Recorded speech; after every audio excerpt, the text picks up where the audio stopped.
and welcome to The Zest, the official podcast of Orange Coast Magazine.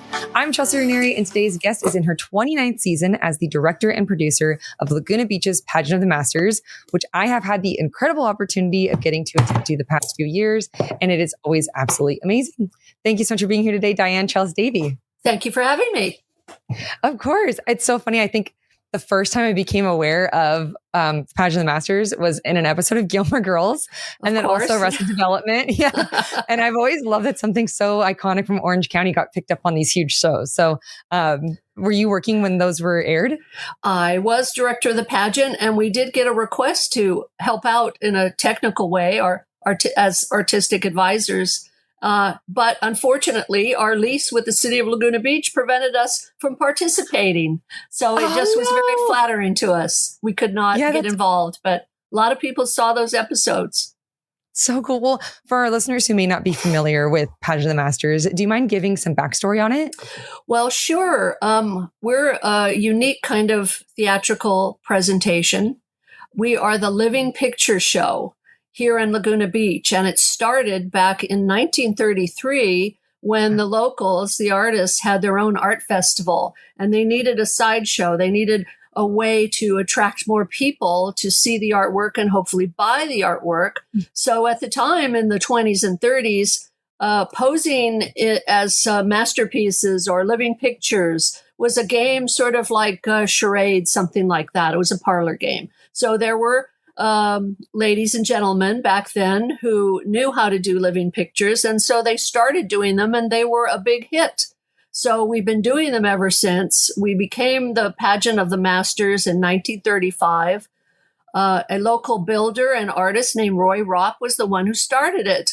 And it's grown every year since then. Now, in the early days, we performed down on the boardwalk at Main Beach and in the downtown area.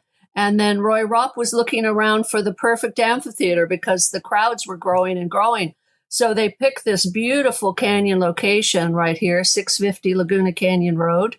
And we have been here performing since 1941.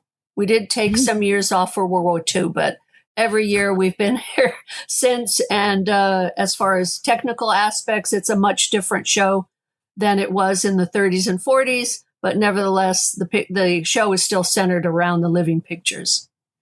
I love that. Me and my husband have gone the past 4 years. And one of the years we were sitting next to this lady and she had been saying she'd been coming since she was a little girl. And she was since the 50s. Every single year, she never misses it. And I just love the tradition of it. And it's gorgeous in the canyon. When I try to explain it to my friends who haven't been, I'm like, it's kind of like going to Segerstrom outside in a canyon. Because it's such a production. It's not just art. It's like this whole production. It's the atmosphere for sure with the trees around it. If you've ever been to Hollywood Bowl, it's tiny in comparison, or it's much like the Greek theater. 100%. But the Greek theater is twice as big as we are. So it's an intimate space, gets the audience close enough to really be able to appreciate the art on stage. 100%. Well, let's go back to when you were in high school. You graduated as co-valedictorian, congratulations, from Laguna Beach High, and you were awarded a Festival of Arts Scholarship in Art and Drama. And then in college, you volunteered to be a pageant cast member. So what first inspired you to volunteer? Well, what first inspired me was, I had seen the show as a little kid and loved it. But my brother was the one who first got involved with it. He ended up on stage crew. And, first he was a volunteer too. When he was 8 or 9 years old, he was posing in pictures. I, of course, was doing children's theater in downtown. So the pageant was my brother's thing. The children's theater was mine, but eventually I crossed over when I saw what a good time he was having. And I volunteered in 1976 when it was a bicentennial show. So I'll never forget that experience. It was a lot of fun. And I made a lot of friends backstage. And then when I graduated from college, I decided I would really like to work in my hometown. So there was a job opening as a costume stitcher, a wardrobe stitcher. So I did that for a few years. Yeah. And not only were you a costume designer, you also were a scenic painter, assistant assistant director. So what were some of the pivotal moments that led you to becoming director in 1996? Oh, well, first, I did have to demonstrate that I had some artistic talent other than stitching clothing. So I had always been interested in art because my dad ran an art gallery in Laguna Beach. Challis Galleries was his place. So I loved art and I could recreate painting. So I had to prove that back in the early 80s. And I was given a huge set background to paint.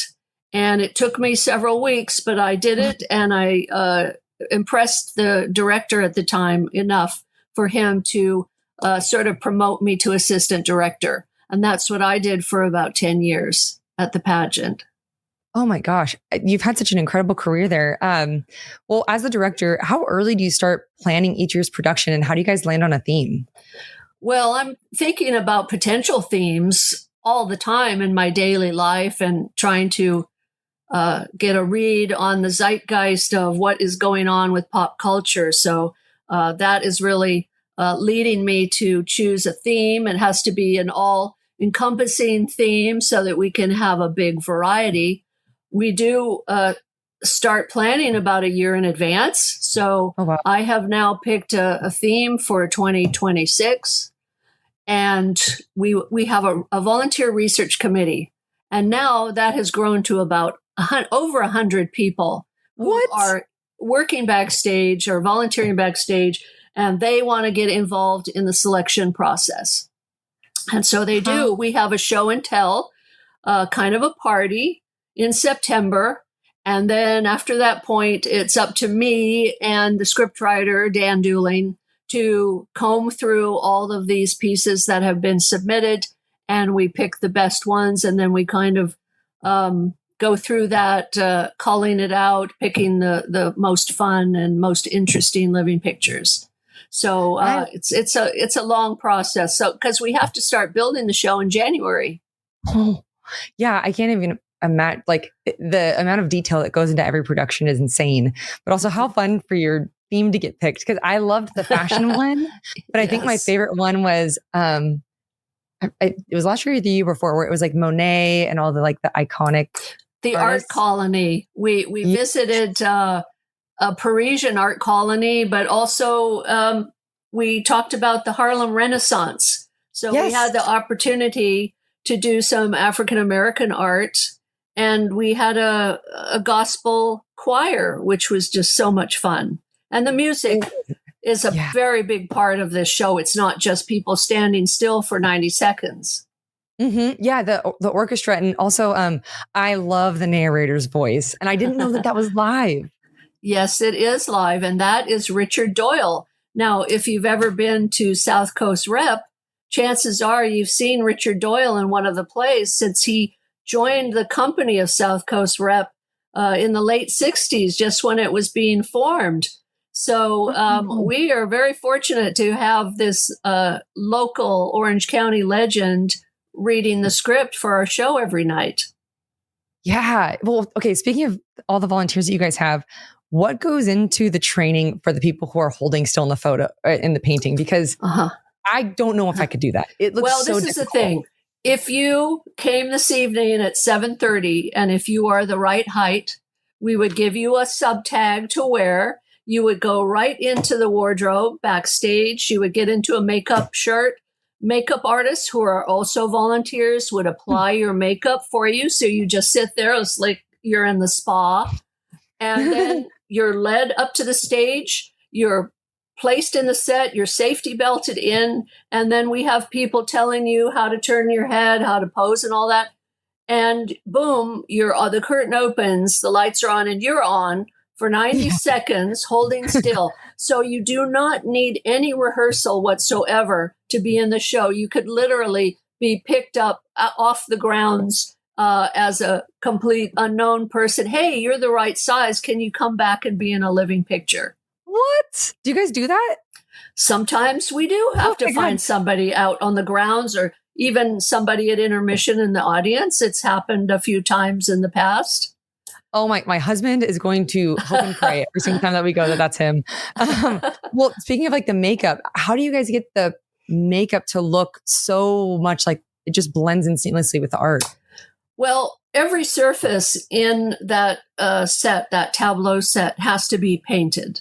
So the face, the skin is no different than the costumes because the costumes are all painted. Makeup, of course, we're now buying makeup over the counter, theatrical makeup, cream makeup. It's water-based though, so it's very kind to your skin. And our volunteer makeup artists have quite a few training sessions so they can learn how to apply it. Comes off very easily with a little bit of Dawn liquid at the end of the night. So, and it is, you're right, it is a real art form to be able to apply the makeup to match the technique of the original artist who did the painting. So we want to make everything blend and look like it's an impressionist picture. Yeah, there was one this year where a woman had, I think it was during the Builder series where they show how you guys build the sets. Yes. And her skirt was like, it was like this perfect stiff, did not move skirt. And I was like, wow, for some reason I didn't put together that it's like a fake skirt. Like well, it just it's so real. 3-dimensional because it has to encapsulate the person. We found that just giving someone a skirt, the skirt not weighted would blow in the breeze, or if the cast member moved a little, the skirt is going to move. And what we want to do is we want to eliminate all the shadows. So if we can create a contoured shell and we can paint the highlight and shadow, we can paint the folds in. And this really improves the technique, the overall look of the living picture. It was a breakthrough we made about 20 years ago. Oh, interesting. Well, okay. Well, with the sets, how long do they take to make? You said it took you about a few weeks to create one, but do you guys have what's the process of creating a set? Well, it starts with an analysis of the picture by the tech director. He has drafting software and he will figure out the plans on his computer. That is handed over to the workshop. They build the set. They put it on casters, on wheels, so it can move around. There's a huge background canvas background that is probably, most of them are 12 or 13 feet tall. Sometimes our sets can be as wide as 26 to 28 feet wide. And they're almost always, they are 4 feet deep with a sloping foreground. See, I'm giving you all the secrets. This is how we build it. So your question is, how long does that take? So a few days to design, at least a week to build. It has to be primed. Then we take a slide projector. We project the image on the background. This is not inkjet printing or anything like that. But it ultimately, the scenic artist has to paint in all the details. And then that takes probably 2 or 3 weeks. And then making the costumes, bringing the cast members in, fitting their costumes on them, make sure that they're just right. And then we rehearse it at least 2 times. And we rehearse starting in February, every Thursday night. We're out in the bowl, doing the lighting, adjusting the costumes, all of that. So it's a very long process, starting in January till we open 5th of July, usually. Do you guys keep all the sets and the costumes? I feel like it would be so hard throwing them away. The costumes are made of cotton muslin. So after 60 or 70 wear-ins, we don't keep a lot of them. We keep a few special ones. The sets, the paintings, the backgrounds, we reuse elements over and over again. So it's quite a good thing. But, some of these set pieces probably have 15 layers of paint on them. We try to keep the sculptures, and we do have a storage facility, a 5,000-foot storage facility. So it's even more difficult and time-consuming to recreate the sculpture, and it's out of polystyrene most of the time. But we try to keep those because we don't want those going to waste. Yeah. Oh my God. That sounds like you guys could open a museum with all of the history from. That would be fun. Yeah. Yeah. Okay. So is there anything that goes on backstage that listeners may not be aware of or may be surprised to know? Well, one thing I always think about is just the pure joy and love that our volunteers have for being in the show. They really enjoy it. They have a great time. A lot of people worry about the time commitment, but we have 2 separate casts and they alternate weeks. So you will appear in the show 7 nights straight and then you have 7 nights off. That seems to even everything out. So nobody really feels that shortchanged on their holiday time. And even though kids are going back to school earlier and earlier in August, they still manage to fit in their pageant appearances, and they wake up in the morning to go to school because the show lasts until about 10:30 every night. Yeah. The kids honestly are so impressive to me because they do such a good job holding for 90 seconds. Well, speaking about everything was live, has there ever been any hiccups during a live show? I personally have never seen one, but I would imagine over the course of 29 years, maybe there was a couple. Yes, there are a few wardrobe malfunctions. Let's just say we've had that. We've had kids as young as 5 years of age, and sometimes they'll have an accident. That just happens every once in a while. Hopefully they're not too traumatized. We are in the bowl right up against the Coast Wilderness Park. So sometimes we'll have wildlife. Last night you could hear coyotes howling in the distance, and you can just imagine that all the wildlife were living right next to. So that intrudes from time to time. Technically speaking, you can have things fail, or, you just pick up and move on. But fortunately, nothing catastrophic. I think the worst thing we've had happen is cancellations because of rain. And as you know, those storms are few and far between. But when we get hit with a storm, it's a whopper. Like, we can have thunder and lightning. So we do have to abandon the show if there's a heavy downpour. Oh, that would suck. And those poor kids wetting themselves. They would need therapy after that. I'm like, I'm never going on stage again. Right. Well, are there any other backstage memories or any favorite memories from shows in the past that you want to share? Well, some of the live music and singing is so memorable to me. And we've had dance and sort of parades. One year we did a full-on Mardi Gras parade. It was just beautiful. Last year, you mentioned the show about fashion. We did our version of a Met Gala red carpet ceremony. This year we do a tribute to Hearst Castle. And I just love going to Hearst Castle and seeing everything there. Well, we are recreating scenes from the 1930s that we're sort of making William Randolph Hearst and Marion Davies come to life. And those moments to me are magical because we're telling the story in such a beautiful and elegant way. There's that. Also from this year, we are doing a tribute to Helena Modjeska. Now, does that name ring a bell to you? No. Well, out near Silverado Canyon in Orange County, there's Modjeska Canyon. And a lot of people don't know why it's named after Modjeska. In fact, in Saddleback Mountain, one of the peaks is called Modjeska Peak. Now, why is that? We tell you why in our pageant, and we talk about the great Polish actress who lived here in Orange County. She lived in what is now Modjeska Canyon. She came here from Poland, went to Anaheim, and she was going to be a farmer, but that didn't work out. She was an actress, so she went up to San Francisco, and they discovered her acting talent there. And then she spent the next 3 decades touring Shakespeare and other great plays all over the United States. So she was like she was like the Meryl Streep of the late 19th century. And so we get to share that story. Now, maybe a lot of people don't know that her house that she lived in she called her estate Arden after Shakespeare's play.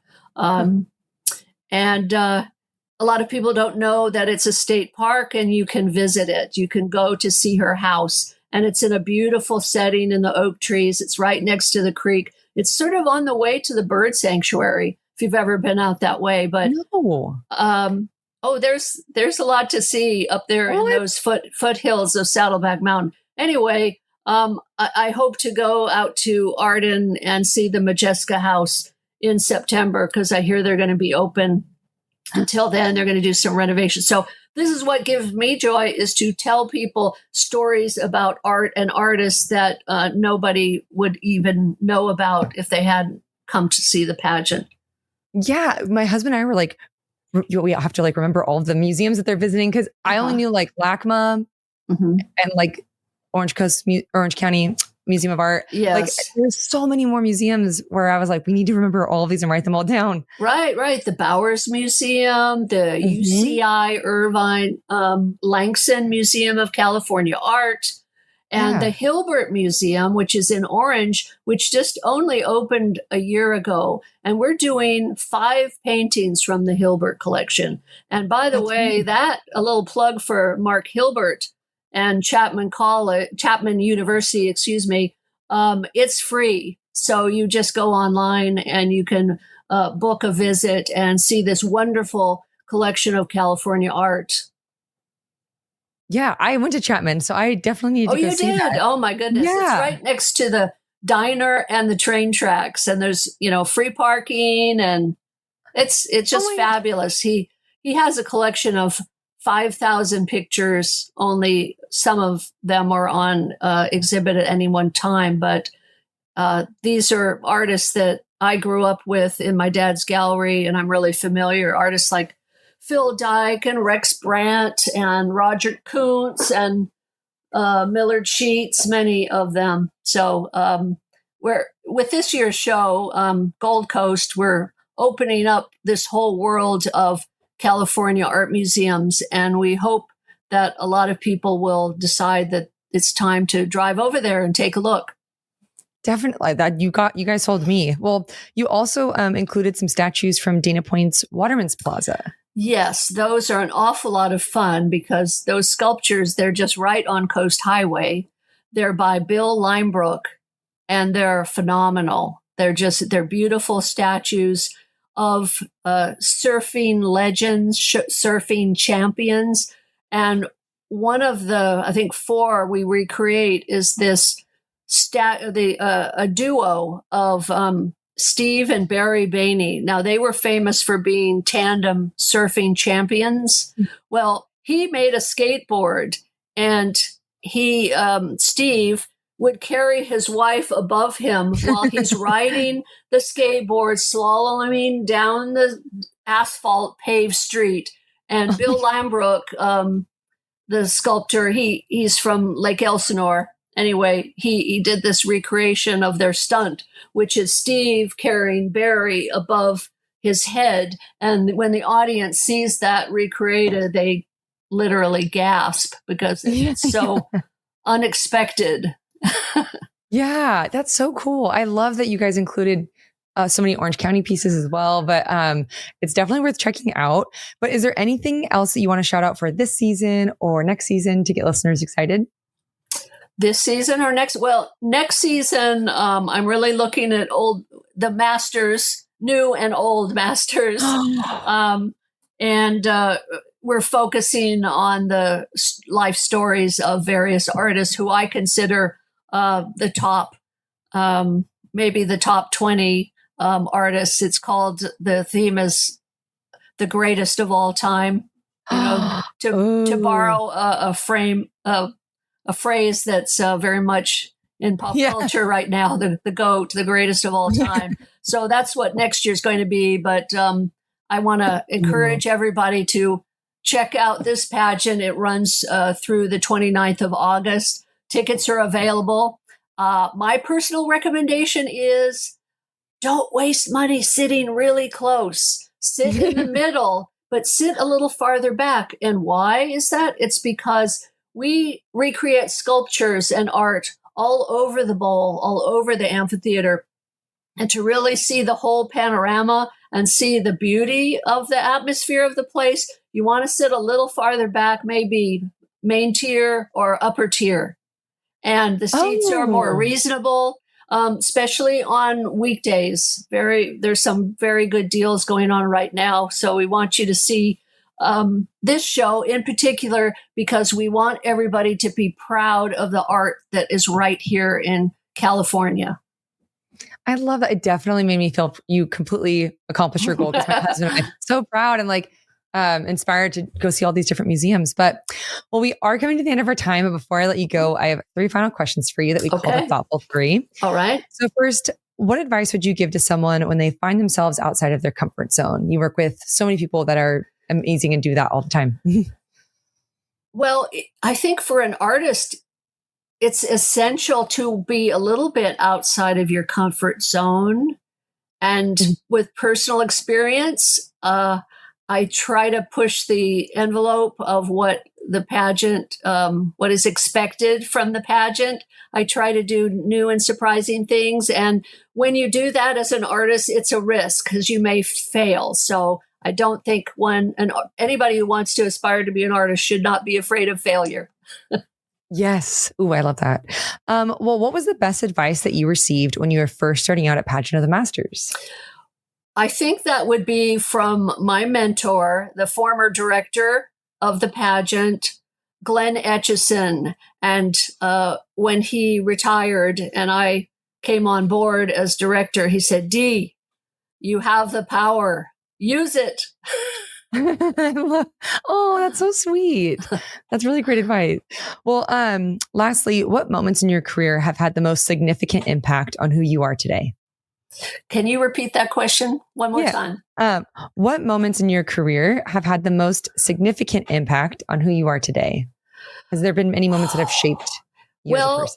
Yes. I think coming back to Laguna, I had worked in England a little bit just as a lowly wardrobe dresser and a prop maker. Cool. So I dabbled in that. I came back to Laguna thinking, I really should go to art school or get a master's degree. I should travel the world. But I did get a job here as a stitcher, but I stuck with it from year to year, and that turned out to benefit me, because if I had left my hometown, I would not have been given this great opportunity to be director. And this is my 30th year directing Pageant of the Masters. And I love having the opportunity to come up with a new theme every year and make the selections and build a show around that, and work on storytelling and expression and just trying to entertain people. It's just a great opportunity. So I would just say thank the Lord that I stayed in my hometown. And I kind of feel like it's, the movie It's a Wonderful Life, and George Bailey, he felt like he couldn't get out of town. Well, I'm just like George Bailey at the end of the movie. I'm glad I stayed in my hometown. Oh, I love that so much. And I'm glad you did too, because you put on the most incredible shows. It is like, for me, it feels like that's the start of summer. I look forward to it every single year, and I can't wait to keep going every year. So thank you for coming on and sharing your story. I appreciate it. Thank you, Chelsea.